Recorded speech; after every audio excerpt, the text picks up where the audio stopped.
not the result, obviously, you guys were hoping for tonight. Just what are your thoughts? It was a good performance from Munguia. He was definitely more impressive than I thought he'd be, and it was a nightmare start for John. 2 knockdowns in the first 4 rounds. The second one wasn't really a knockdown, but you had to score it. It was just off balance. And I thought he started to come back into the fight a little bit, 5th and 6th round, and I think Munguia looked tired, and then he came out like a train. And that last knockdown was really heavy. It was a delayed reaction on the top of the temple, and it was really time then to pull him out of the fight, I think.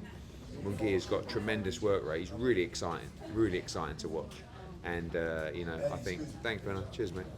And I think, I'd like to see him go on and get, I want to see him fight Edgar Berlanga or Diego Pacheco. But I can also see a big case for him fighting Canelo Alvarez as well, I think, Thank you, Eddie. Thank you, Eddie. Thanks, mate. I think it's a massive fight for him. I know obviously it's only been minutes, but what has John, the team, been saying? I'm assuming you've been back there? Yeah, he's fine. Yeah. He's a bit disappointed, obviously. He'd have to think about what to do next. I think, we had Callum Smith a couple of weeks ago as well lose, and you have to take a couple of weeks to decide what you want to do. John has, could have won a world title, but has also boxed at a level and performed on stages that probably he dreamed of once. Fighting Canelo Alvarez in Guadalajara and Munguia tonight was amazing. So made some good money at the back end of his career, beat Daniel Jacobs and beat Zach Parker, and he can definitely leave the sport financially secure, right. And that's really important to us, that you don't fight for too long. I don't think he's going to be interested in a comeback fight to try and get back to that level. So we'll have to see what's out there, and it'll be his decision. But it wouldn't surprise me if that was the last time we saw him in the ring.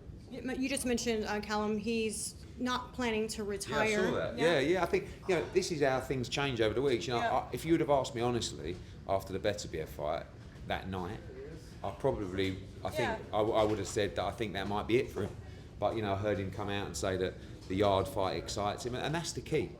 As long as you're hungry, it's a dangerous sport, and if you go in that ring not hungry and you go in there just to look for a quick payday or a bit more money, it becomes really dangerous. And Callum doesn't need to do that. He's made a lot of money, and he's won world championships. He's won Ring Magazine titles. So, but if the fight excites him, that's a good sign.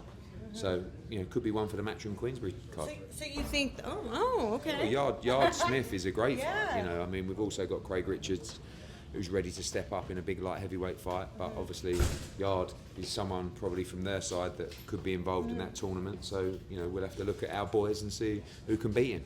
You just sort of dropped a bombshell in there. I saw everyone's eyes sort of light up when you mentioned that you could possibly be making the Ryan Garcia fight with Devin Haney this week. I just think that originally Ryan wanted that fight. Yeah.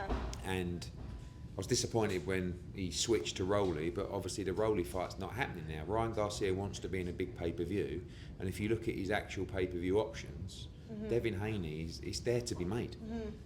Sometimes, I had a quick message with Ryan last night, and I said to him that your timing's great because I'm going to Las Vegas tomorrow. Devin and Bill are there, and sometimes things just slot in and work out. So I think that's a really natural fight to make, and I hope that everybody can get sensible, and I hope we can get it made. When do you think that it could potentially be made for, though? Like what month? April. April 20th, I think, is the date that's there for a potential pay-per-view, and I think that's the one that makes sense. Yeah. If I'm advising Devin, I'm saying, let's get a deal made. Yeah. And Ryan will be difficult because it's all difficult. Everyone's difficult. But, if he really wants to fight, I think there's no reason we shouldn't get it made. I just read somewhere today that you were sort of commenting about some things that were said about Lennox Lewis and... Huh? I'm always commenting. Yeah. For what we do, you're like the dream.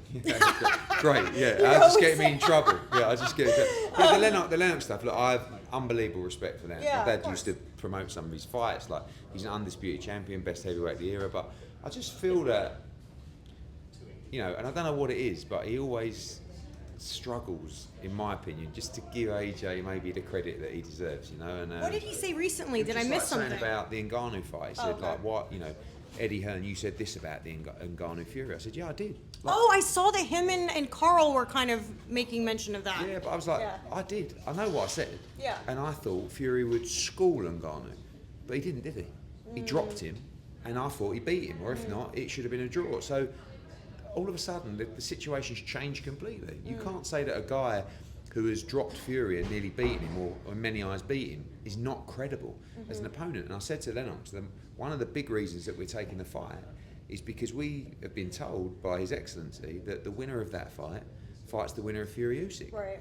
So we get a straight shot at undisputed. Right. And if Fury beats Usyk, which I hope he does, and we beat Ngannou, you've got self-made the biggest fight, arguably in the history of the sport.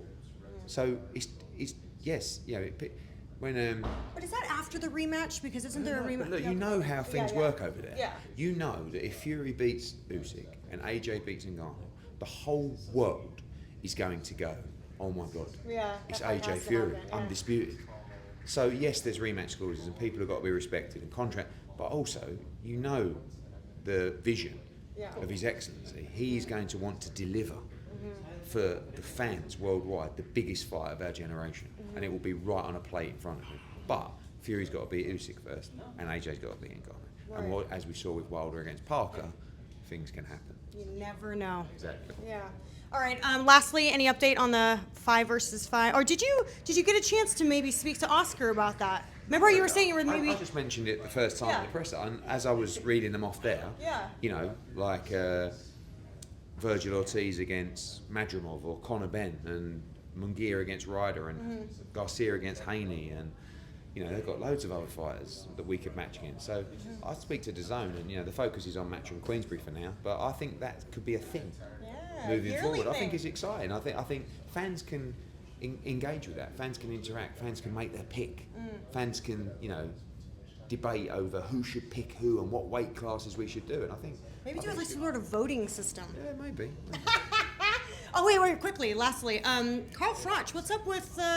Seems like you guys are having like little jabs back and forth. Yeah, I spoke to him. Actually, sent me a nice message yesterday. We need to have a catch up, me and Carl. We need to have a catch up because, like, one of the problems is that, like, Carl's retired, right?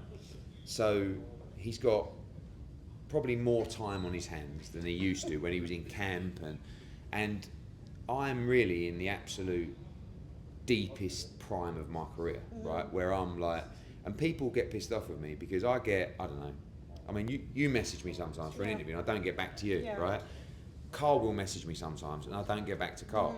And like, he will every now and again send me a message going, mate, why haven't you replied? And I'm like, shit. Like, if you imagine, I get 100 WhatsApps a day. I'm not trying, but I'm, like, he was focused in his training camp, I'm focused on my career.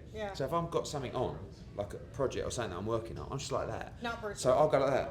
Oh, Carl, fucking like. And then next thing, it's a week later, and I haven't got back to him.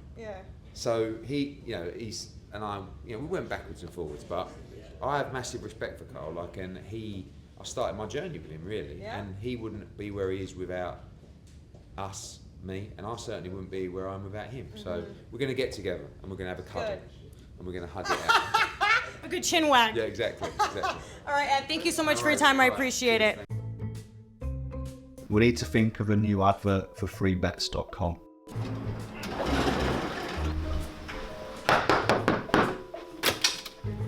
Get your best betting offers from freebets.com. Yeah, that'll do. The following deals are now live.